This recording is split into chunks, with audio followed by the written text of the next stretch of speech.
አለ።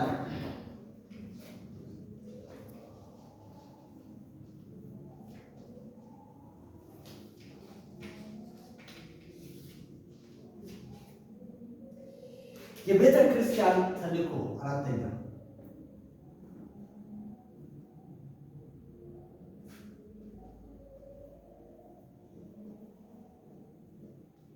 የቤተ ክርስቲያን ተልእኮ ምንድን ነው? What's the mission of the church? የመጀመሪያው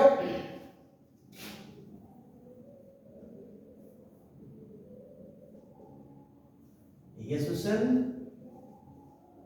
ጌትነት ማወጅ፣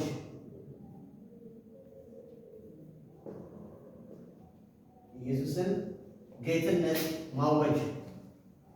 ዮሐንስ ምዕራፍ 2 እስከ 11 ኦኬ። እዚህ ጋር ቁጥር 11 ላይ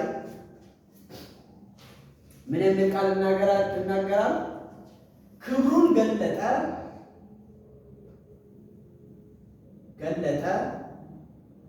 እና ደቀ መዛሙርቱም በእርሱ አመኑ ይላል።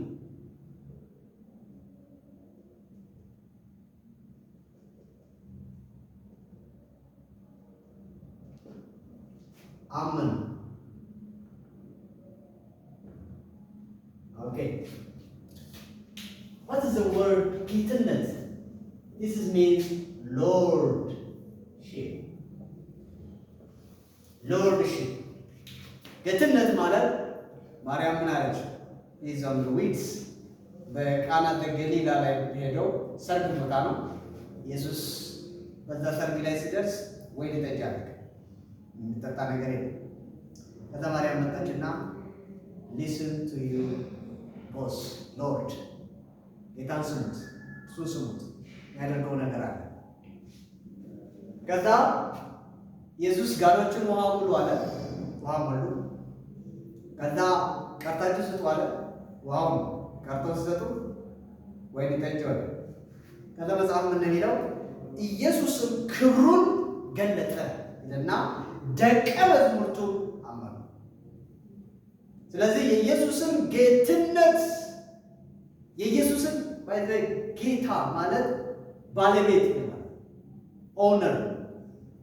ስለዚህ የኛ ባለቤት እርሱ እንደሆነ፣ የቤተ ክርስቲያን ባለቤት እርሱ እንደሆነ፣ የዩኒቨርሱ ባለቤት እርሱ እንደሆነ፣ አዳኝ እንደሆነ ሳምንት እንዳየነው ጌታ የሚለው ቃል ሌላው እግዚአብሔር አዳኝ እንደሆነ የምንመሰክርበት ነው። ኦኬ ሌላ ሁለተኛው የቤተ ክርስቲያን ተልእኮ ምንድን ነው? ሶስቱን አደባባዮች መስራት።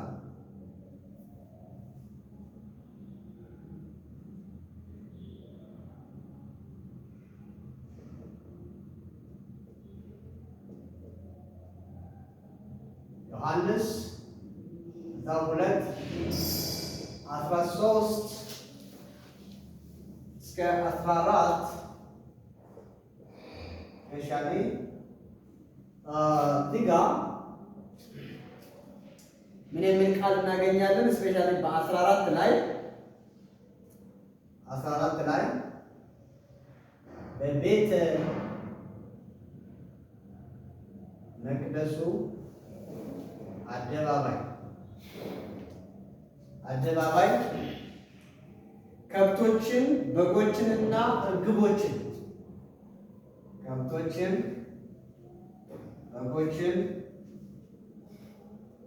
እና እርግቦችን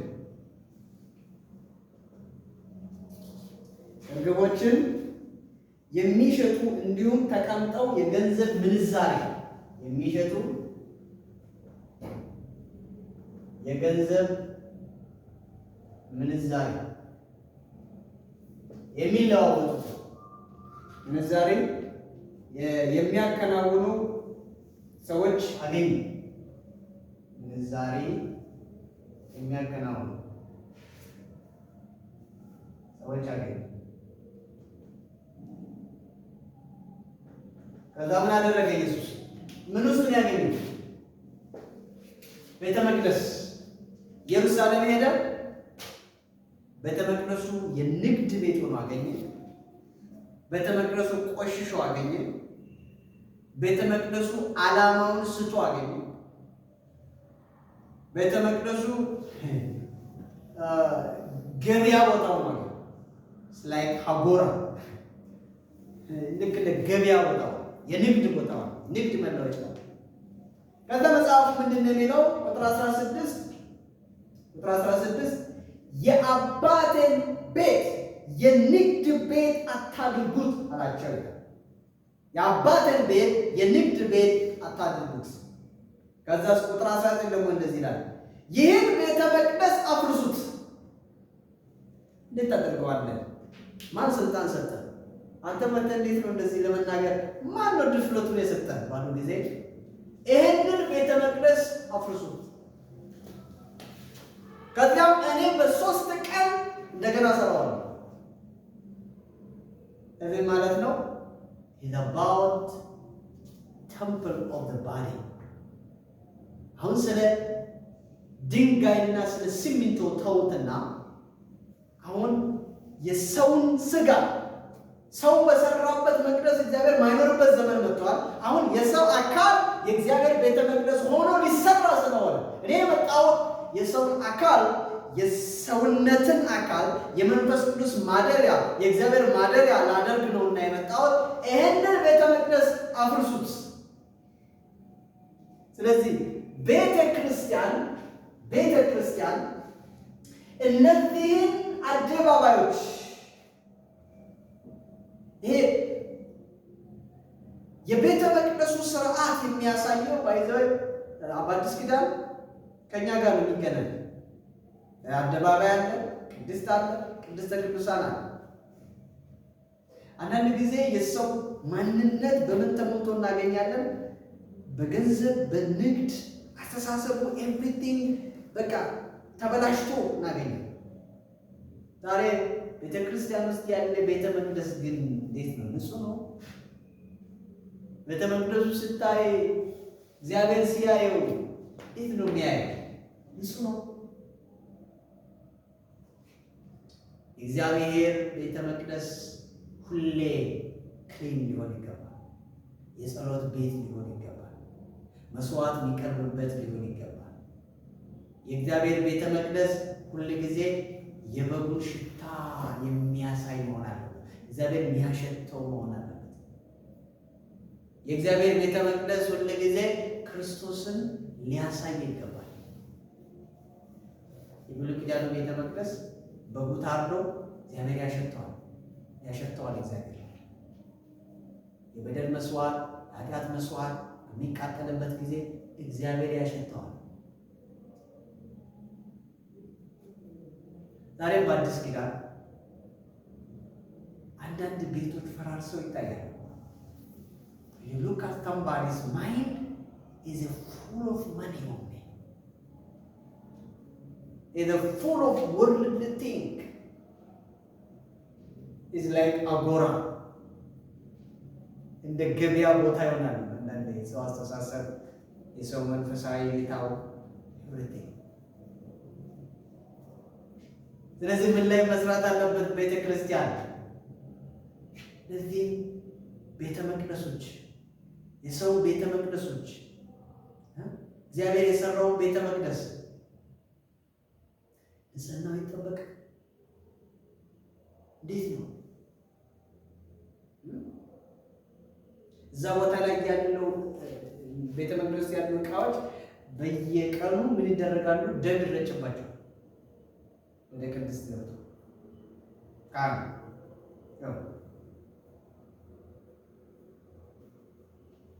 ቤተ ክርስቲያን ዛሬ ይህንን ደም መርጨት መቻል አለበት። ስፕሪንክል ብላ ደሙን መርጨት መቻል አለበት። ያለ ደሙ ቤተ ክርስቲያን አቅም የላትም። ያለ ደሙ አደባባዩ ቅድስት አቅም የለውም። በደሙ ነው የሚቀደሰው። ክብር ለእግዚአብሔር። ስለዚህ የኢየሱስ ክርስቶስ አገልግሎትና አስተምህሮ በአጠቃላይ ዛሬ ያየነው በውስጡ ደህንነትን ይዛል። ሌላው ደቀ መዝሙርነት ስለማድረግ የያዘ ነው። ከዛም ስለ ደቀ መዝሙርነት ዲቴል አየ። ደቀ መዝሙር ምን ሊሆን ይገባል? ሊታዘዝ ይገባል። ትሁት ሊሆን ይገባል። ትህትና። ሌላውን መተው እና የሚከተል ሊሆን ይገባል። በስሙ የማያፍር በኢየሱስ ክርስቶስ ስም የማያፍር በሰዎች ፊት የማያፍር ሊሆን ይገባል። ራስን የሚክድ ሊሆን ይገባል። ነው ኢየሱስን ስንከተል የኢየሱስ ደቀ መዝሙር እነዚህ ያሉት ከሞት ከተነሳ በኋላ 4 ትእዛዞችን እንደሰጠ አይተናል። የመጀመሪያው ደቀ መዝሙር አድርጓቸው፣ ዓለምን ሁሉ ደቀ መዝሙር አድርጓቸው። ሌላው የፈውስን ወንጌል ስበኩ። ወንጌልን ስበኩ፣ ወደ ዓለም ሁሉ ሂዱ፣ ለፍጥረት ሁሉ ስበኩ። ፈውስ ይከተላቸዋል፣ ጸጋ ይከተላቸዋል፣ ኃይል ይከተላቸዋል፣ በረከት ይከተላቸዋል። ወንጌልን ስበኩ ለዓለም ሁሉ። ሌላው ትውልዱን አደራ፣ ቀጣዩ ጄኔሬሽን አደራ፣ የሚመጣውን ትውልድ አደራ። አሰማራ፣ መግብ፣ አስተምር፣ ጋይድ አድርግ። ኢየሱስ ትእዛዝ። አራተኛው እንደ ክርስቶስ ምስክር መቆም።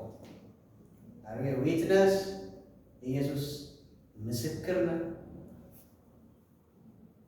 በሰዎች ፊት ለመመስከር በ10 ሰዎች፣ በ20 ሰዎች፣ በ10,000 ሰዎች፣ በሚሊዮኖች የሚቆጠሩ ፊት ሰዎች ምስክር ለመሆን ዊትነስ or witnessing. You will witness in the future. መሰክራ ወደፊት ዛሬ ምስክር ነው። ስለ ኢየሱስ ምስክር ነው። ቤተ ክርስቲያን ምስክር ልትሆን ይገባል። የቤተ ክርስቲያን ተልእኮ 2 ነገር አይተናል። ኢየሱስን ጌትነት ኮንቲኒየስሊ ማወጅ አለባት ቤተ ክርስቲያን። ይሄ ኃላፊነት አለባት። ኢየሱስ ጌታ እንደሆነ ማወጅ አለባት። ኢየሱስ የበላይነት ተደማጭነት ሊኖረው እንደሚገባ ማስተማር አለባት። ጌታ ይደመጣል። is the last speaker። የመጨረሻውን ቃል የሚናገረው ኢየሱስ መሆን አለበት። የመጨረሻውን ቃል የሚናገረው ሰው አይደለም። የመጨረሻውን ቃል የሚናገረው መልአክ አይደለም። የመጨረሻውን ቃል የሚናገረው ኢየሱስ ነው። እሱ እግዚአብሔር ስለሆነ፣ እሱ ጌታ ስለሆነ እርሱን ስሙት አለች ማርያም። እግዚአብሔር አብ ምን አለ? እርሱን ስሙት። ወሰደው፣ ሙሴን ወሰደው፣ ኤልያስንም ወሰደው። ደመና መጣ ከሰማይ። ደመና ውስጥ እግዚአብሔር አብ ምን አለ?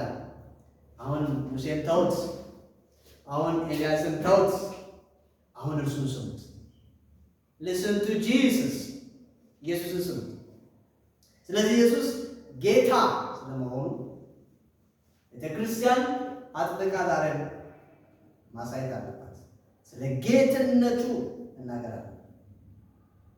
የምድር መንግስታት ሁሉ ለዚህ መንግስት ይንበረከካል፣ እሱ ጌታ ስለሆነ። ራእይ ላይ ስናገር 195ቱም ሀገር አሁን በፕላኔቷ ላይ ያለው ሁሉ ተጠቅልሎ ለጌታ መንግስት ለክርስቶስ መንግስት ይገዛል። ወደደም ጠላም ኢየሱስ የዩኒቨርሱ ጌታ ነው።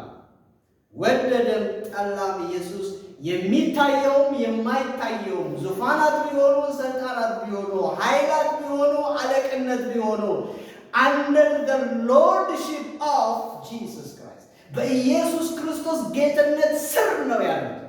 ለዚህ ነው መንግስትን ሁሉ ለአባቱ እስኪያስረክብ ድረስ ምን አለው እግዚአብሔር አብ? በቀኜ ተቀመጥ፣ ጠላቶችን ሁሉ የእግሪ መረገጫ እስካደርግልህ ድረስ በቀኝ ተቀመጥ። ኢየሱስ ደግሞ ያደርጋል መንግስትን ሁሉ የምድርን ግዛት ሁሉ ጠቅልሎ አንድ ቀን አብ ያስገዛል። ዛሬ ያልተገዛ ካለ የሰይጣንን መንግስት የጨለማውን መንግስት ጠቅልሎ ወደ እሳት ባህር ይጥለዋል። በነጩ ዙፋን ላይ ይቀመጣል። ትክክለኛውን ዳኝነት ይሰጣል። ፍርድን ሁሉ ይሰጣል። ዳኝነትን ሁሉ ይሰጣል። ደን ሁሉም ነገር በኢየሱስ ክርስቶስ ጌትነት ይጠናቀቃል። ስለዚህ ኢየሱስ ጌታ ስለመሆኑ ቤተ ክርስቲያን ማወጅ አለባት። ኢየሱስ ጌታ ነው ወይ? አዎ፣ በጅማ ላይ ጌታ ነው። አዎ፣ በኢትዮጵያ ላይ ጌታ ነው። አዎ፣ በአፍሪካ ላይ ጌታ ነው። አዎ፣ በዓለም ሁሉ ላይ ኢየሱስ ጌታ ነው። ኢየሱስ ጌታ ነው። ሳምንት እንዳየነው ጌታ ማለት እግዚአብሔር እንደማለት ነው። በአዲስ ኪዳን ነው። ሌላው ቤተ ክርስቲያን ተልኳ ማድረግ ያለባት ሶስቱን አደባባዮች በቤተ ክርስቲያን መካከል ያሉን አደባባዮች መስራት አለባት፣ ማጥራት አለባት፣ መጠረግ ያለበትን ማውጣት አለባት። ሽታውን በትክክል ዕጣኑን በትክክል ማጠን መቻል አለባት። የሰው አስተሳሰብ በክርስቶስ ደም መሞላት አለበት፣ በመንፈስ ቅዱስ መሞላት አለበት። የቅዱሳን አስተሳሰብ አመለካከታቸው በትክክለኛው በአዲስ ኪዳናዊ መሰረት ላይ መቆም አለበት። ያ ካልሆነ ግን ኮንፊውዥን፣ ግራ መጋባት፣ ኬኦቲክ ልክ ዘፍጥረት ላይ እንዳለ እግዚአብሔር ሰማይና ምድርን ፈጠረና ባዶ ነበረ፣ ጨለማ ነበረ፣ ቅርጽ አልባ ነበረ። ኦርደርለስ፣ ኬኦቲክ፣ ዳርክነስ፣ ዲስተርባንስ ይመጣል በሰው ህይወት ውስጥ። እግዚአብሔር ግን በጨለማው ላይ ብርሃን ይሁን እንዳለ በሰው ልብ ውስጥ የወንጌሉን ብርሃን አበራ ይላል። አበራ። ከዛ ቅርጽ አልባ እይታችን ሁሉ ድብዝብዝ የሆነ ድንግዝግዝ ያለውን ያንን እይታችንን በኢየሱስ ክርስቶስ በኩል ሼፕ ያለው ቅርጽ ያለው ጥራት ያለው አድርጎ ሰርቶናል እንደገና። ከዛ ያ ባዶ ኢምቲነስ ኢምቲ ባዶ የነበረውን ያንን ማንነታችን when you feel the guiltiness ባዶነት ሲሰማ የነበረውን ምን ይላል መጽሐፍ ሲናገር? በእርሱ ሆናችሁ ተሞልታችኋል። በእርሱ ሆናችሁ ተሞልታችኋል። አሁን እኔ ባዶ አይደለሁም። አሁን እኔ ዝም ብለህ ዕቃ አይደለሁም፣ ኦና አይደለሁም፣ ተሞልቻለሁ። አሁን full of life, full of hope, full of happiness, full of joy ሆኛለሁ። በማን? በክርስቶስ ሆኜ ባዶ አይደለሁም፣ ቅርጽ አልባ አይደለሁም፣ ጨለማ አይደለሁም። በልብ ብርሃን በርቷል። ሙላት ወደ እኔ መጥቷል። በክርስቶስ ተሞልቻለሁ። ሌላው ቅርጽ አልባ አይደለም እይታዬ። ከየት እንደተነሳው ወዴት እንደሚሄድ አይ ኖው ናው ክሊርሊ አይ ኖው the clear picture I know የት እንደሚሄድ አውቃለሁ። ወደ ጌታ እንደሚሄድ አውቃለሁ። አሁን ፊውቸር ብሩህ ነው። አሁን ነገ ቅርጽ ያለው በትክክል ማየት ችያለሁ። ስለዚህ ቤተ ክርስቲያን እነዚህን አደባባዮች በትክክል መስራት አለባት። ቤተ ክርስቲያን እነዚህን አደባባዮች በትክክል መስራት አለባት። ባይዘ አንድ አስተምሮ ነበር አይደል? የኖስቲሲዝም አስተምሮ መንፈስና ስጋ መንፈስና ነፍስ ተቀድሷል፣ ስጋ ምንም እርኩስ ስለሆነ ችግር የለም የሚሉ ኖ ይሄ ልክ አይደለም። መጽሐፍ ሲናገር እንደዚህ ይላል። ጳውሎስ እንደዚህ ያለ ጌታ እስኪመጣ ድረስ ሁለንተናችሁ መንፈስ፣ ነፍስ፣ ስጋችሁ እስከዛች ቀን ድረስ በቅድስና ይጠበቁ። የሰው ሁለንተና ምንድን ነው? መንፈስ፣ ነፍስ፣ ስጋችሁ ጌታ እስኪመጣ ድረስ በቅድስና ይጠበቁ። let it be protected። ስጋ፣ መንፈስ፣ ነፍሳችሁ ጌታ እስኪመጣ ድረስ ይጠበቁ። እንደ ቤተ መቅደስ ይጠበቁ። እያመለኩ ይጠበቁ። በቅድስና ይጠበቁ። የሆነ ፓርት ብቻ አይደለም፣ ነፍሲ ላይ ብቻ አይደለም ቅድስና ያለ ሁለንተና ላይ በምን ሲመጣ? በክርስቶስ ኢየሱስ። ሁለንተና ላይ በምን ሲመጣ? ስጋችሁ ቤተ መቅደስ ስለሆነ የሰው ሁለንተና ነፍስ፣ መንፈስ፣ ስጋ ክርስቶስ እስኪመጣ ድረስ በምን ይጠበቁ? በንጽህና ይጠበቁ። ጌታን የሚያመልክ ሆነው ይጠበቁ። ቤተ መቅደስ ሆነው ይጠበቁ። ስለዚህ የሰውን ሁለንተና በክርስቶስ የሞላች ቤተ ክርስቲያን መቀጠል አለባት። የሰውን ሁለንተና የጠረገች ያስተካከለች መቀጠል አለባት ማለት ነው። ጌታ ይባረክ። እንጸልያለን።